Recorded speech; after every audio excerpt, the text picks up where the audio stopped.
kubanga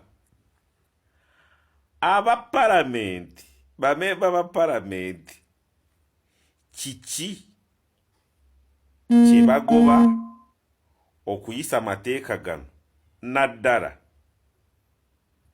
linye y'okumenya abantu naddala sovereignty bill. Kati gwe tunuulira okimanyi ngu Abayekera Abadala wa pulezidenti oli Kaguta Museveni, pulezidenti waffe omulungi agenda kulayira nga 12 Ogwokutaano, wabulayo wiiki meka ne wiiki 2 tiziwera. Naye okimanyi ngu Abayekera Abadala ye Parliament, bamemba ba Parliament kiki ekibapapya kigendererwa ki? Nze gwe neighbor naawe tuula olowooze nnyo. Abayekera Abadala bamemba ba Parliament ye ani gwe muyisiza, ani gwe muyisizaawo amateeka ago ajja agakoleremu, kubanga officials ba government abasinga family zaabwe zisinga teziri mu Uganda. Bwe liyita baba batakyali bana Uganda.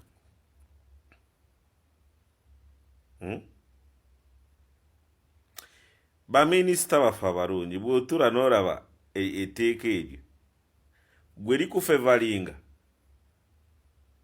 kataani muyekerawo ntegeeza dduuyi ye ani yalireeta anaalitembeeta oyasinga ne ku kkoni kubanga obala kiki kye mwagala kuteggula naye bwe mumala kukiteggula kibakuumire ku kazinga ke Uganda.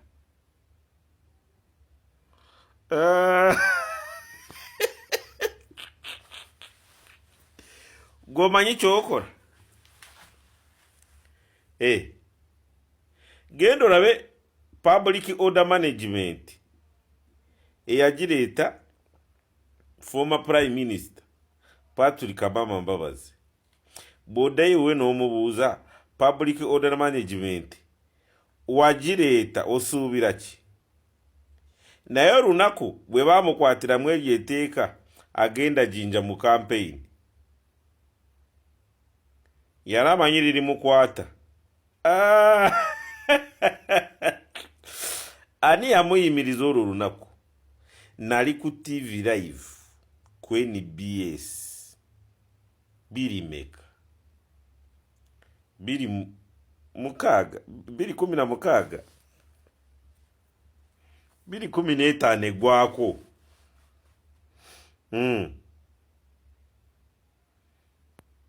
Kati ababaka ba Parliament mutuuka batano okuwakanya amagezi ga Governor Bank of Uganda.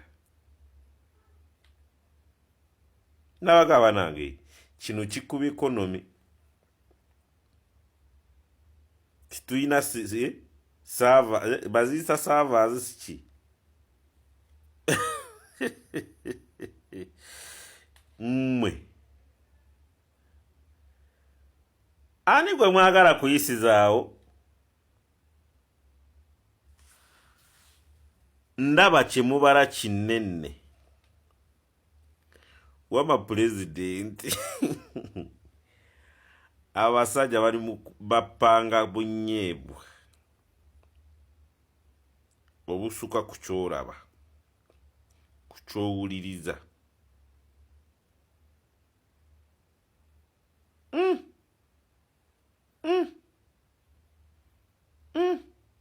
Ye bwe bawa di banka yabawabudde ate IMF International Monitoring Fund yegamba ki?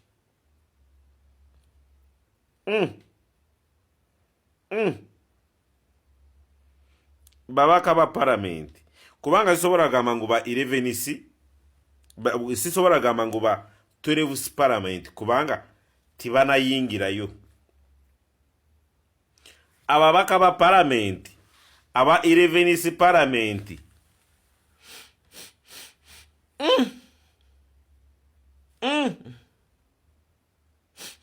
bwowunyiriza bwoti kiki kyemu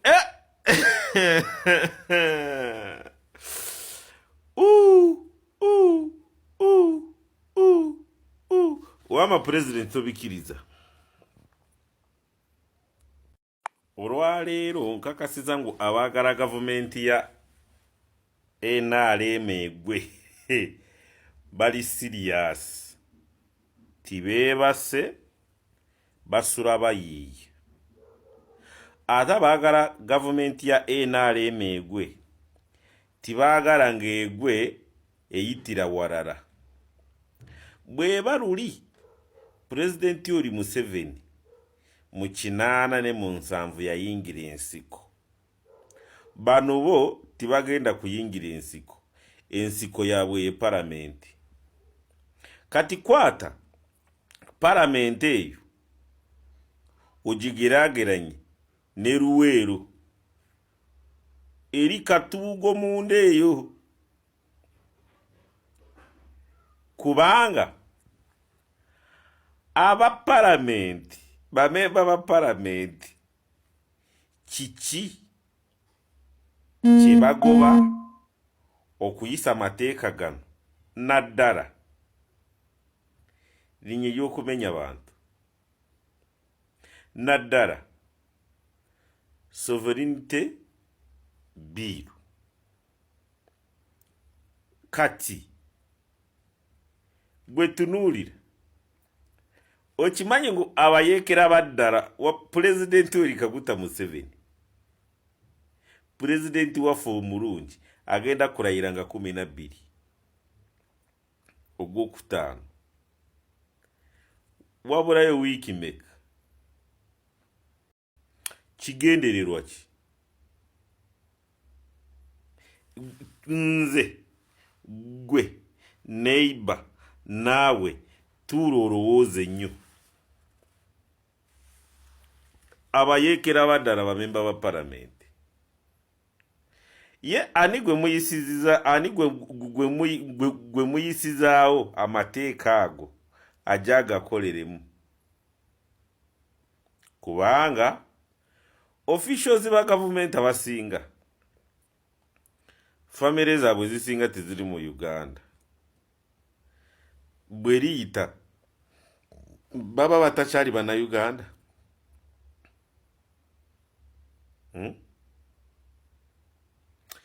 Baminisita baffe abalungi bw'otuula n'olaba etteeka eryo gwe likufevalinga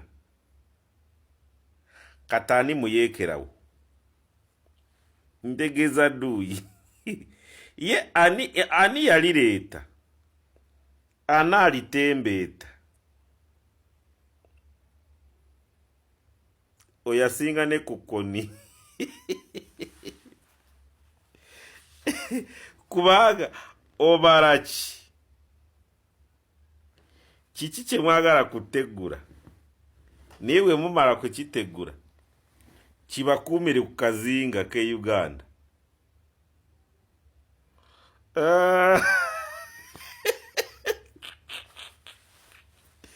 Gwomanyi kyokola?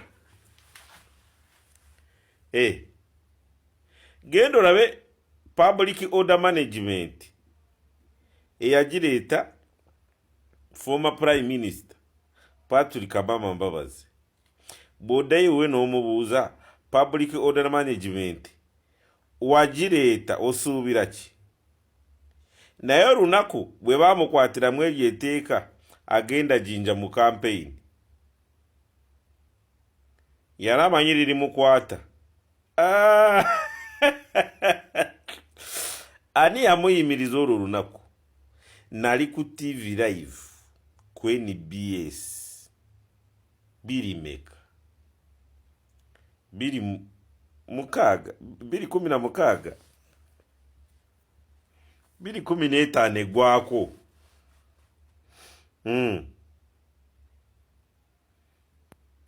Kati ababaka ba palamenti mutuuka batano okuwakanya amagezi ga Governor Bank of Uganda. Nabagaba nange kino kikuba economy. Tituyina server bazisa servers siki.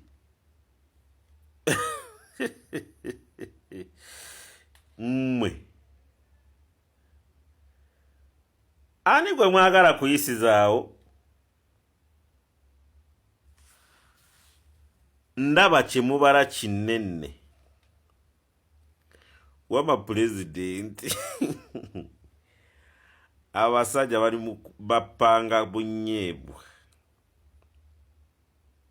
obusuka ku kyolaba ku kyowuliriza.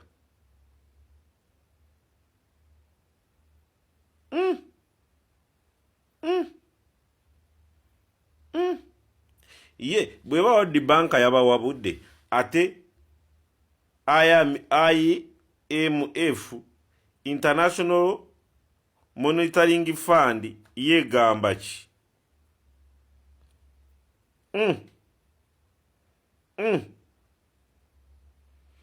Babaka ba paramenti kubanga sisobola gamba ngu ba 11 sisobola gamba ngu ba 12 paramenti kubanga tibanayingirayo.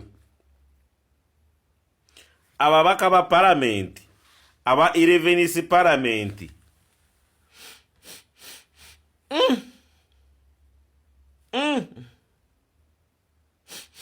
bwowunyiriza bwoti kiki kyemu